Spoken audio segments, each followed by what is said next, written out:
BEd प्रथम semester के सभी छात्राध्यापक और छात्राध्यापिकाएं ध्यान देंगे कि आपके तृतीय प्रश्न पत्र शैक्षिक प्रशासन, प्रबंधन, पर्यावरण, शिक्षा एवं स्वच्छता में हमारी आम की चर्चा स्कूल लाइब्रेरी पर हो रही थी।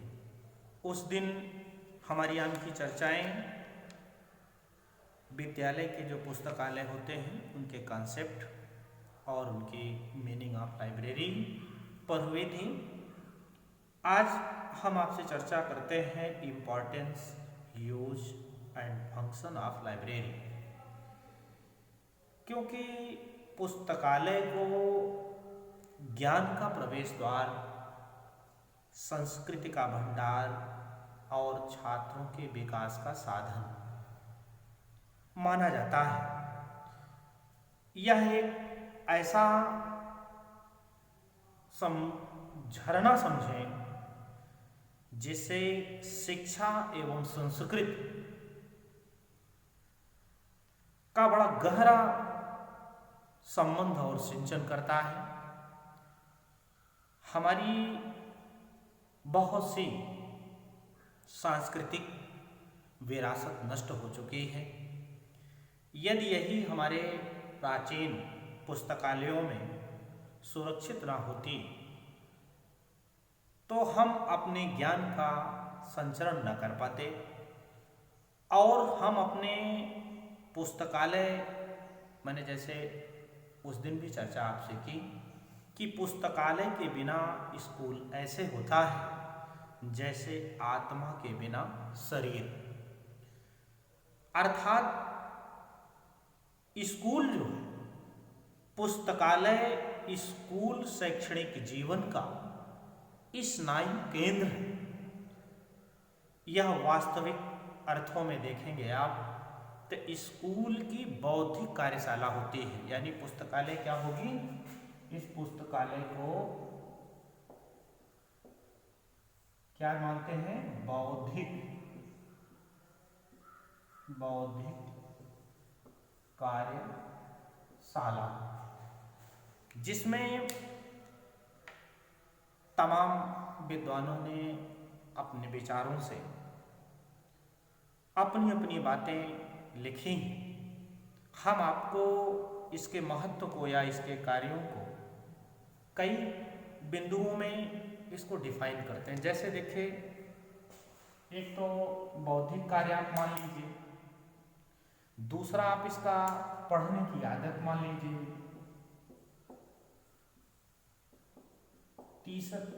तीसरा जैसे रचनात्मक कार्य हो गए,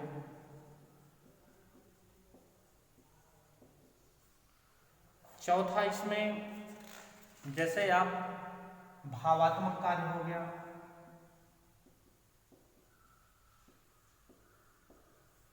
पांचवा मनोरंजक कार्य,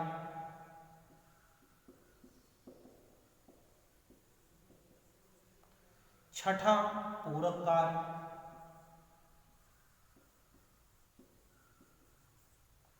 सातवां पाठ्यसागामी क्रियाओं में भाग लेना, जैसे अनुदेशात्मक, मतलब इस तरह से आप देखते हैं। तो जैसे इसमें सबसे पहली चर्चा मैंने आपसे की इंटेलिजेंट फंक्शन यानी बौद्धिक कार्य। देखिए, पुस्तकालय विद्यार्थियों एवं अध्यापकों के लिए बौद्धिक भोजन प्रदान करता है। यह विचार प्रक्रिया, कल्पना, तर्क एवं रचनात्मक कार्य को करने के लिए ये प्रोत्साहित करता है। यह उनकी ज्ञान पिपासा को शांत करता है, यानी किसी तरह के उनका जो मानसिक क्षितिज है उसको विस्तृत करता है, उनकी सामान्य सूचनाओं में वृद्धि करता है, उन्हें शिक्षित करता है, उनमें और जानने की जिज्ञासा को बढ़ा देता है। पुस्तकालय, मैंने अभी आपसे चर्चा किया कि पुस्तकालय एक अच्छे स्कूल का स्नायु केंद्र यानी उसके बिना शैक्षणिक जीवन की परिकल्पना यानी करना ही बेकार हो जाए। जैसे आप देखते हैं रीडिंग हैबिट, जैसे कुछ लोग देखे उनकी पढ़ने की बड़ी अच्छी आदत होती है, बिना कुछ लोग कहते हैं ना कि बिना पढ़े मुझे नींद नहीं आती। क्योंकि जब आप कंटिन्यूएशन में जब आप लाइब्रेरी जाते हैं तो पुस्तकालय में पढ़ने की उचित आदतों का निर्माण होने लगता है और उसमें सहायता होती है, क्योंकि बालकों को पढ़ने में एक रुचि जागृत करता है और स्वतंत्र अध्ययन की आदत का निर्माण भी होता है।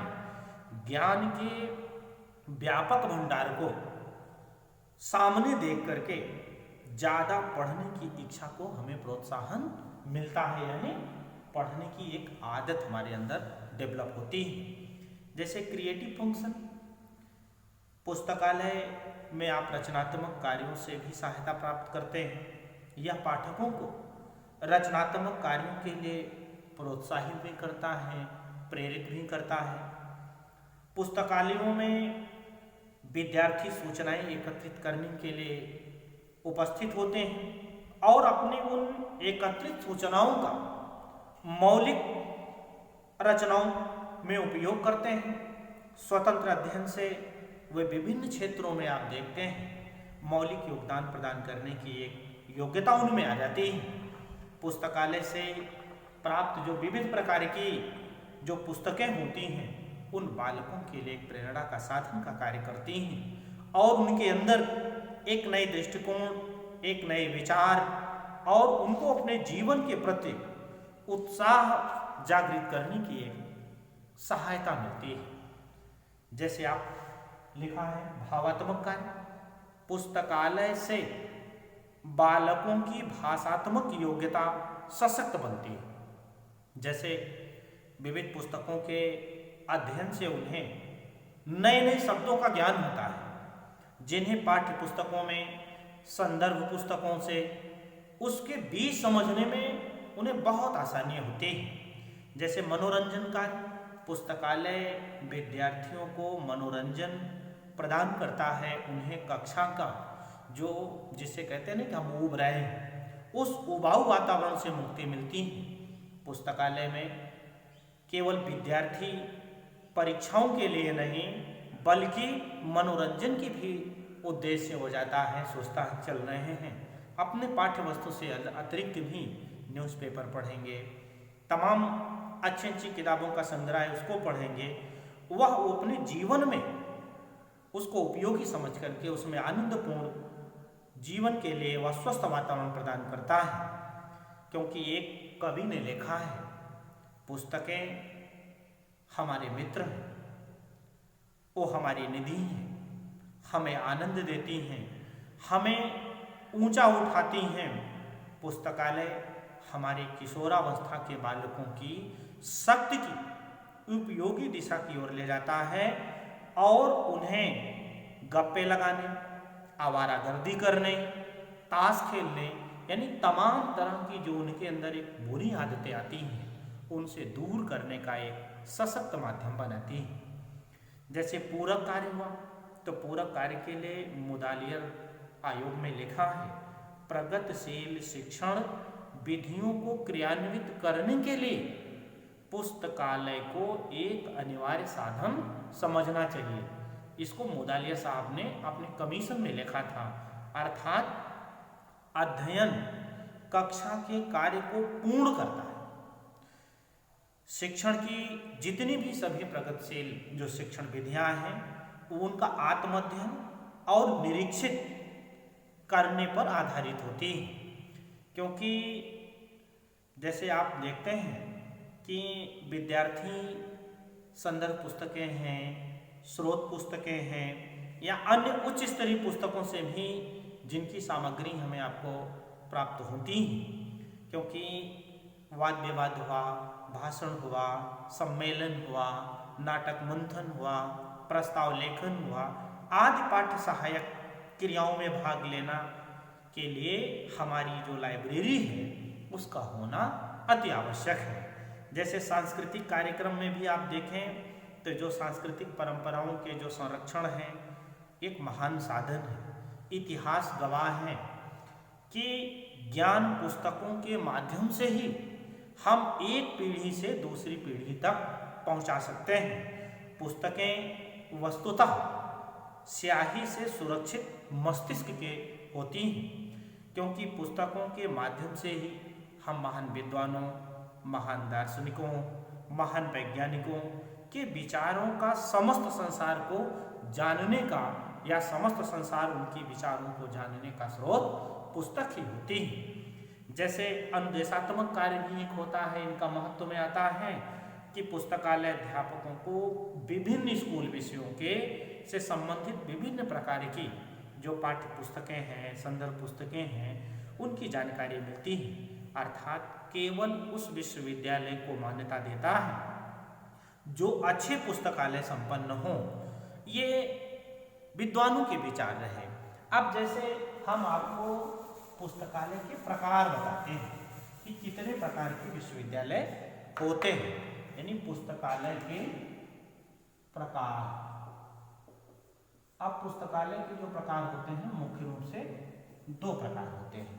पहला होता है कक्षा पुस्तकालय, कक्षा पुस्तकालय, और नंबर 2 होता है विषय पुस्तकालय, विषय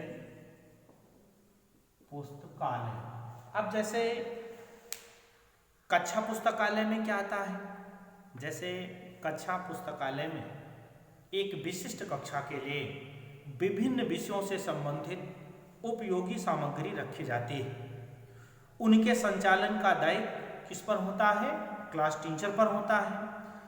और कक्षाध्यापक विद्यार्थियों की आवश्यकताओं, रुचियों तथा बौद्धिक स्तर के अनुकूल केंद्रीय पुस्तकालय से पुस्तकें लेकर कक्षा पुस्तकालय में रखता है।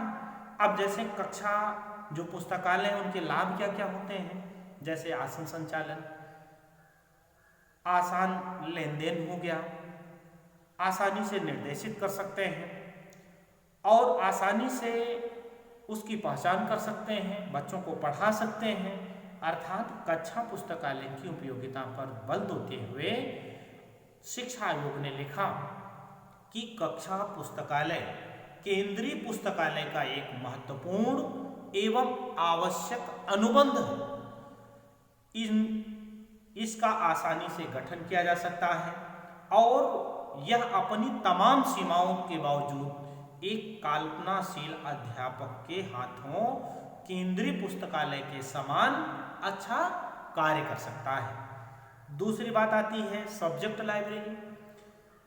विषय पुस्तकालय में किसी एक विषय से संबंधित पाठ्य पुस्तकें, संदर्भ पुस्तकें, विशिष्ट पुस्तकें या अन्य संबंधित विषयों की पुस्तकें संग्रहित होती हैं। यह छोटा सा पुस्तकालय विषय कक्ष से स्थापित रखता है। वरिष्ठ विषय अध्यापक के नियंत्रण में इसका निर्देशन से संचालित होता है और विषय पुस्तकालय में अपनी विशिष्ट प्रकार की निधि होती है। विषय पुस्तकालय की मुख्य उपयोगिता होती है, जैसे अध्यापक आसानी से पुस्तकों तक पहुंच सकता है, उसे अपनी विषय की सभी पुस्तकों का ज्ञान प्राप्त होता है और अपने शिक्षण स्तर में और अच्छा सुधार करता है। विषय अध्यापक विद्यार्थियों को अपनी रुचि एवं बौद्धिक योग्यता के अनुरूप पुस्तकों का सुझाव दे सकता है। विद्यार्थी तुरंत विविध पुस्तकों से अपनी रुचि के अनुसार पुस्तकों को अध्ययन कर सकते हैं, उसको पढ़ सकते हैं। ये रहा आपका पुस्तक के यानी पुस्तकालय यानी लाइब्रेरी के प्रकार। इसमें जैसे एक दो बिंदु और हैं जिसकी चर्चा करनी है, उसके बाद आपका ये चैप्टर भी समाप्त हो जाता है। जैसे इसमें कभी कभार परीक्षा में पूछता है एम ऑफ स्कूल लाइब्रेरी, यानी विद्यालय में पुस्तकालयों के उद्देश्य क्या होते हैं। तो जैसे 5-6 उद्देश्य आप, क्योंकि ये अति लघु में पूछेगा या लघु में पूछता है। जैसे बालकों में पढ़ने एवं स्वाध्याय की आदत का निर्माण करना, एक उद्देश्य भी होता है। जैसे बालकों को अपने विद्यालय अध्ययन की पूर्ति है पाठ्य पुस्तकों के अतिरिक्त अन्य पुस्तकें, पत्र पत्रिकाएं, समाचार पत्र का उपयोग लाने के लिए तैयार करना। एक उद्देश्य आप इसको भी लिख सकते हैं, जैसे बालकों में विभिन्न रुचियों का विकास करना और उनके बौद्धिक कार्य करने का एक साहस उत्पन्न करना। ये तीसरा उद्देश्य आप कर सकते हैं। बालकों में साधन संपन्नता, जिज्ञासा की प्रवृत्ति को प्रोत्साहित करना और व्यक्तिगत खोजों के प्रति उनमें विकास करना और सबको यानी जो भी छात्र उनमें सामान्य ज्ञान वृद्धि करना। ये आप पांचवा उद्देश्य लिख सकते हैं। जैसे बालकों में सहयोग दृष्टिकोण विकसित करना तथा उनको अपने नागरिक यानी एक अच्छे नागरिक के उत्तरदायित्वों का बोध कराना। अध्यापकों के विषय ज्ञान या सामान्य ज्ञान की पूर्ण वृद्धि करना, उनमें नवीनतम शिक्षण विधियों की सूचनाएं प्राप्त करना, अर्थात कुछ पुस्तकों के संग्रह मात्र को ही पुस्तकालय का नाम हम आप नहीं दे सकते।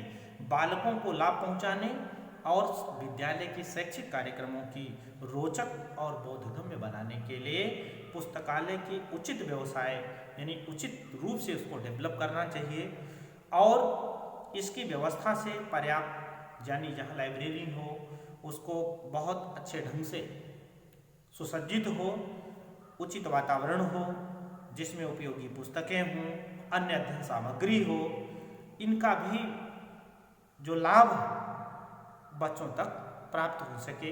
इसी के साथ आपका जो ये लाइब्रेरी चैप्टर है ये पूरी तरह से समाप्त हुआ है।